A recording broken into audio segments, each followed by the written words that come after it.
গুরুত্বপূর্ণ বিষয়। মানে কত ধরনের অপমানিত হতে হয় কলকাতা পুলিশের। আমার বাড়ির অপোজিটে একটা পোস্ট আছে, মানে যেখানে কলকাতা কর্পোরেশনেরই পোস্ট, আলোর পোস্ট।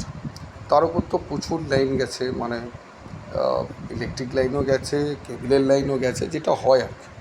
এটা ঠিক ওই বাপিদার সেলুন, যারা চেতলায় থাকেন দেখবেন যে কানাড়া ব্যাংক, তার পাশেই আছে আপনার যে রেসিডেন্টটা করা হয়েছে, ঠিক বাপিদার সেলুনের সামনে, যেটা আমার বাড়ি থেকে মানে হার্ডলি 200 মিটারও হবে না।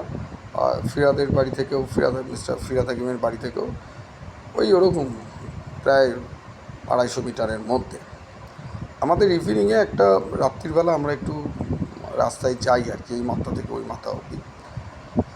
তো যখন ফিরছি আমি আর আমার মিসেস, দেখছি ওখান থেকে ফ্লাশ হচ্ছে লাইনটা, অর্থাৎ অনেকগুলো লাইন গেছে। ফ্লাশ অনেকগুলো কারণে হতে পারে, দীর্ঘদিন ন্যাকেট ওয়্যার আছে, সেটাকে ক্ষয়ে গেছে, ক্ষয়ে গিয়ে তো মেটালটা বেরিয়ে গেছে, মেটালে ঠেকে যাচ্ছে, বৃষ্টি পড়ছে, ঠিক আছে, বৃষ্টি পড়াতে ওরা একটা কন্ডাক্টিভিটি পেয়ে যাচ্ছে, এই জন্য ফ্লাশ হয়। এটা যে সব সময় হচ্ছে তা নয়, হচ্ছে যখন হচ্ছে খুব হচ্ছে আমার নিভে যাচ্ছে। সবার দেখার কথা নয়, হট করে আমার চোখে পড়ে। আমি চেতলা থানায় ফোন করি, চেতলা থানার ফোন পাওয়া গেল না, 100 ডায়াল করলাম, 100 থেকে অনেকক্ষণ করার পর 100 পেলাম। করে দেখি লোকাল একটা পুলিশ এলো ভ্যান, সে এসে, আমি কলকাতা কর্পোরেশনের ইনভেস্টেড স্ট্রাকচারাল ইঞ্জিনিয়ার, আমি যখন বলছি দাদা এটা এখানে হচ্ছে, পুলিশ আমার কথা বিশ্বাস না করে, লোকাল চেতলা থানার পুলিশ, সে একটা মানে কাজের ওই হয় না, রেস্টুরেন্টে কাজ করে, সেই সমস্ত লোককে জিজ্ঞেস করছে এখানে কি ফ্লাশ হয়েছে। মানে কোন জায়গায় ইনসাল্ট করতে পারে কলকাতা পুলিশ।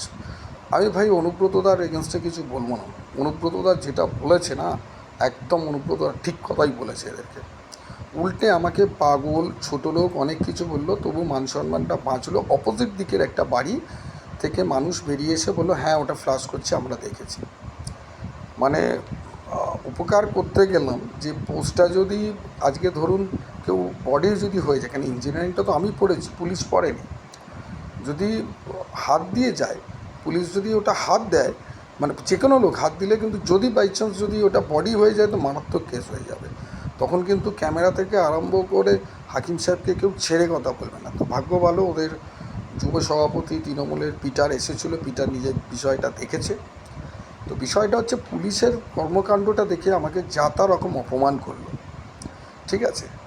তো এটাই বাস্তব আর কি। তো এগুলো আমরা কান দিয়ে মুছি না, পুলিশ তো একদম অনুব্রতদা ঠিক আছে ভাই, জিন্দাবাদ, অনুব্রতদা জিন্দাবাদ।